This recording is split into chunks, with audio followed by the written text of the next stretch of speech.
foundation ng mata. Yes. Huwag yung loob. Yung labas na.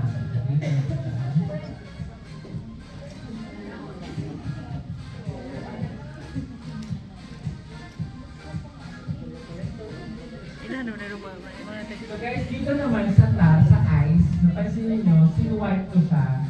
Kasi ang kailangan sa eyes ay hindi naman ganun ka-full coverage. So pwede nyo siyang isuot ng ganun. So manipis lang, lighter lang sa eyes. Yung sa taas. So dito, sa area sa center, kailangan nyo lang siyang itap, ibabounce nyo lang. Tap, tap, tap. Okay lang ba malagyan ng foundation ang nose? Yes. Okay lang ba malagay ng foundation ng lips? Kung nalagyan, okay lang din. Okay? So, kung wala, nalagyan ko, okay. So, okay. Okay? So, okay lang ba malagyan ng foundation ng chin? Pero guys, alam nyo ba, may mga some people na hindi naglalagay ng foundation. So, may mga areas sila na ayaw nila lagyan ng foundation. So, pwede pala yun. Like, for example, ayaw nila lagyan ng foundation noon nila. Okay lang. Parang sobrang oily siguro sa nila. Yung iba may bangs. So kapag dumidikit yung bangs nila, may mga reason naman. So pwede yun.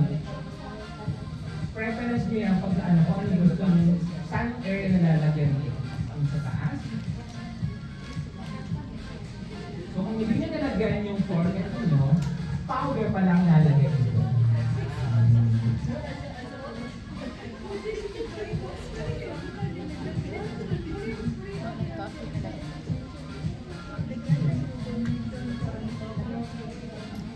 Okay lang ba malagyan ng ears? Okay lang ba malagyan ng neck? Okay. Careful lang ha, baka mamaya white yung dress niyo. Talagang namamansyahan siya. Yung iba hindi nilalagyan yung neck din. Powder, hindi nilalagyan din. Yung iba talagang ayaw nilalagyan. Okay?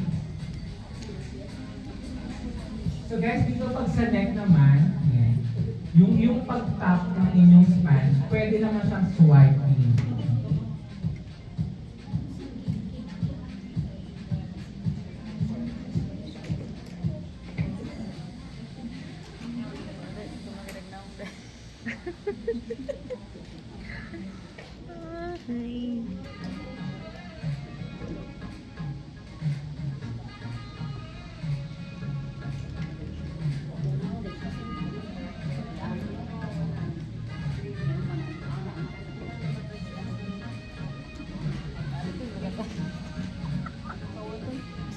Okay, thank you, Ma'am Angie. Hindi ko kinarihan. Ikaw na magplakado.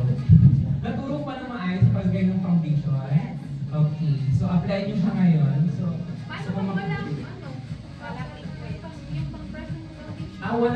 walang brush. Isulat mo siya para next time, meron ka ng brush. So pag wala, sponge na lang. May sponge ka ba dyan? O make sure na basa siya. Okay, sponge na lang muna. So guys, hindi ko kasi dinedirect na sa sponge agad.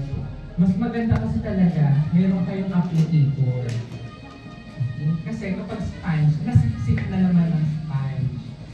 Okay. Na-absorb na naman siya.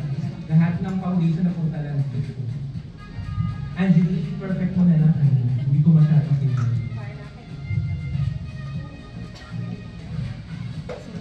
Okay, so I'll give you time to put your foundation. So habang nagpa-foundation kayo, i-discuss ko yung foundation. So ito yung mga dapat yung malaman sa foundation.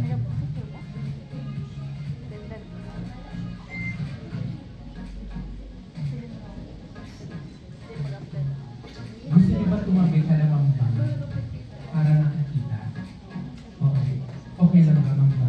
Tatabi sila mang ba? Kasi ako yung nahihirapan for them. Tumatayo sila. So pwede kayong tabi kayo.